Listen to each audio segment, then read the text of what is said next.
Bonjour, je m'appelle Adidia Lumingou, je suis journaliste et activiste des droits des femmes.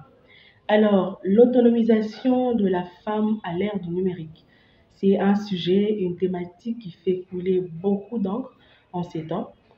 Alors, s'il faudrait parler premièrement du volet autonomisation, je dirais que l'autonomisation, c'est tout simplement ce processus qui vise à rendre une personne indépendante, à rendre une personne émergente au sein de la société. Alors, lorsqu'on parle de l'autonomisation de la femme, c'est tout simplement ce processus qui vise à rendre une femme émancipée au sein de la société.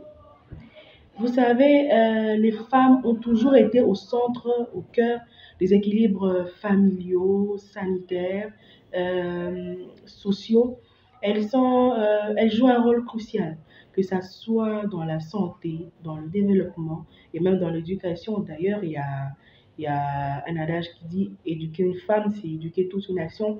Alors moi, j'ai toujours été convaincue que lorsque on donne, on donnera la chance aux femmes de faire leur propre choix sur ce qu'elles veulent faire, sur ce qu'elles veulent, sur quoi elles veulent travailler. Cela sera le début du progrès en ce 21e siècle.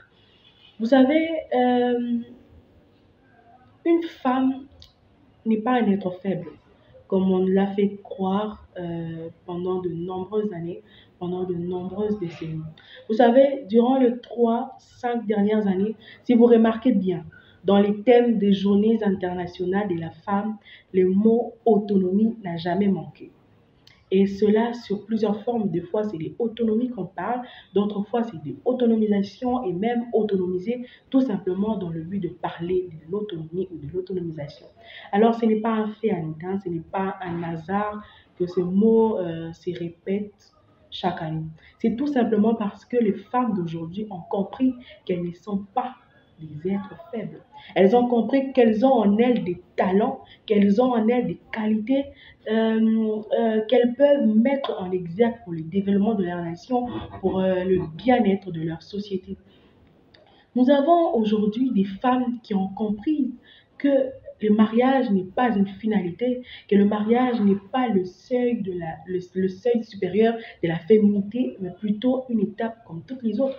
Se marier, c'est comme finir ses études, c'est comme avoir un travail. C'est vrai que c'est une institution un peu différente parce que il en est des autres êtres vivants qu'on appelle des enfants, oui, mais c'est une étape. Il ne faudrait pas que chaque femme, euh, étant mariée, se sente limitée ou bien elle voit que c'est le destin pour lequel elle était appelée ici sur Terre. Et ça, beaucoup de femmes l'ont comprise. Et voilà pourquoi aujourd'hui, on a des femmes qui se retrouvent dans plusieurs choses. On a des femmes qui se débrouillent. On a des femmes entrepreneuriales et tout.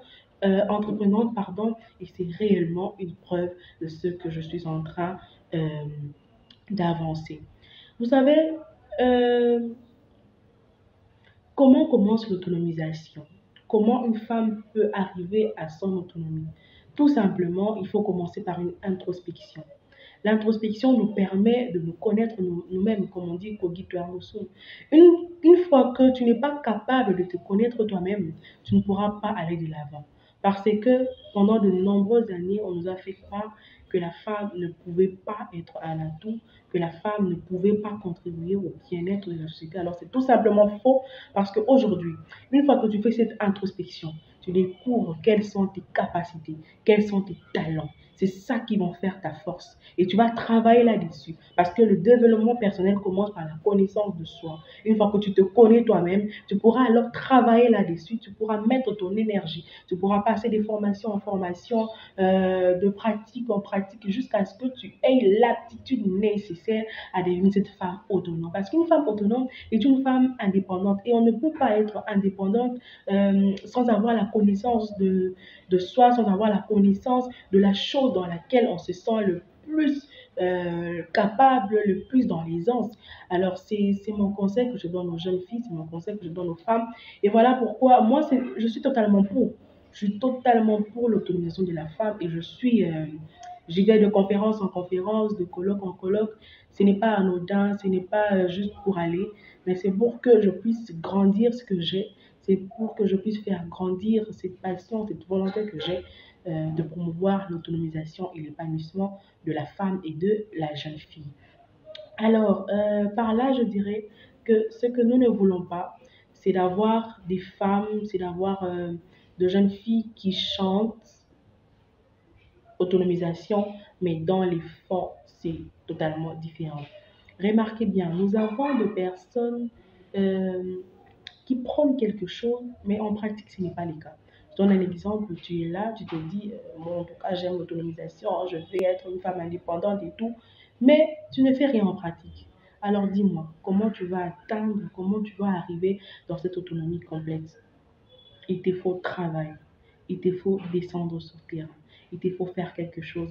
Et j'encourage, je félicite vraiment les gouvernements parce que nous remarquons que chaque année, il y a un travail qui est fait, il y a des actions qui sont faites pour que l'épanouissement de la femme soit effectif en RDC. Parce que quoi qu'on dise, euh, à large spectre, une femme autonome est, est un atout pour son pays. Parce que lorsque dans une nation, vous avez plusieurs femmes qui sont autonomes, vous avez plusieurs femmes épanouies, vous avez plusieurs femmes indépendantes, c'est le progrès qui est en train de commencer dans votre pays, c'est le début d'une autre étape qui commence dans votre nation. Alors, voilà, merci. Et mon conseil est que chaque femme a une force, chaque femme est capable. Tu es capable et ce, tout simplement lorsque tu prendras le désir, tu prendras le courage de changer la norme et c'est impossible d'une autre voie. C'est impossible que ça vienne d'ailleurs, ça viendra de toi-même. Car comme on dit souvent, le plus grand développement, le plus grand changement de la vie d'une personne, il ne vient pas de l'extérieur vers l'intérieur, mais c'est de l'intérieur vers l'extérieur. Comme on voit l'œuf, lorsque la pression vient de l'extérieur, on a ce qu'on appelle les omelettes.